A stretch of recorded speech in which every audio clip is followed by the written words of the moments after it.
বসে বসে ভাবি আমি সারাদিন কি করে কাটাবো কুম্ভকর্ণের সাথে সারাদিন। এই কুম্ভকর্ণ, এইরকম কুম্ভকর্ণ যাদের বাড়িতে আছে তারা তো ভালো মতনই জানেন যে তাদের কি অবস্থা।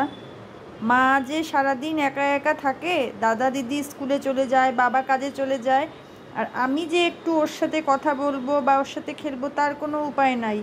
সেই যে দাদা দিদি স্কুলে গেছে সেই তখন থেকে যে ঘুমাচ্ছে, এই যে ঘুমিয়েই আছে।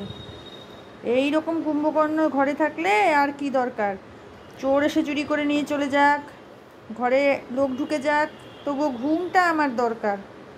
হায় রে সুখী জীবন রে, এই রকম সুখী জীবন আমি যেন পরের জন্মে তোমার মতনই হই গুগলু। এইভাবে খালি ঘুমিয়ে থাকবো, যখন খিদা পাবে খাবো, যা যা নিজের কাজ সেগুলো সারবো, আর এইভাবে সারাদিন ঘুমিয়ে থাকবো। এই হলো গুগলুর কাজ। কি অবস্থা, কি অবস্থা। ঘুমাও, তুমি ঘুমাও, ঘুমিয়ে তোমার জীবন, ঘুমাও।